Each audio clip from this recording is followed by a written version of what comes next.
আজি ভাৰতবৰ্ষ স্বাধীন হোৱা ৭৫ বছৰ হৈ গ'ল। ৪৭ চনত ভাৰতবৰ্ষ স্বাধীন হৈছিল।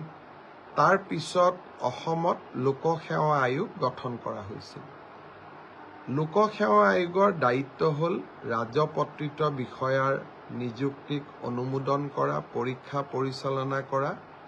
বিশেষকৈ তেওঁলোকৰ এটা ডাঙৰ দায়িত্ব হ'ল যে আছাম চিভিল চাৰ্ভিচেছ, যাৰ জৰিয়তে নেকি ACS, APS এই বিষয়াসকলক নিযুক্তি দিয়া হয়, তেওঁলোকৰ নিযুক্তিৰ পৰীক্ষা পৰিচালনা কৰা হয়।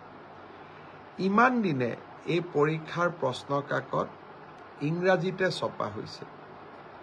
বঙাইগাঁৱত অনুষ্ঠিত অসম চৰকাৰৰ কেবিনেটে সিদ্ধান্ত লৈছিল যে আমি অসমৰ যিটো অফিচিয়েল লেংগুৱেজ, চৰকাৰী ভাষা,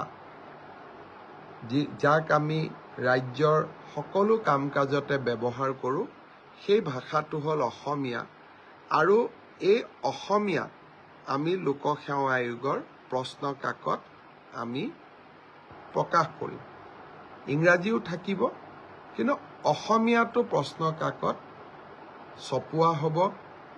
আৰু যি অসমীয়া মাধ্যমত পঢ়া ল'ৰা ছোৱালীয়ে তেওঁলোকে অসমীয়াতে উত্তৰো দিব পাৰিব।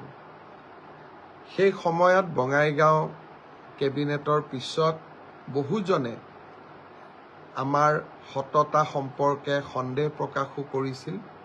সেই স্মৰণীয় মুহূৰ্তটো আহি পৰিব। লোকসেৱা আয়োগৰ কম্পিটিটিভ পৰীক্ষাৰ মেইনছ এক্সামিনেশ্যন আৰম্ভ হ'ব আৰু প্ৰথমবাৰৰ বাবে আমাৰ ৰাজ্যত অসমীয়াতে প্ৰশ্ন কাকত ছপোৱা হ'ব। ইংৰাজীৰ লগত অসমীয়াও থাকিব, যি আমাৰ বাবে এটা পৰম সৌভাগ্যৰ দিন বুলি বিবেচিত হ'ব।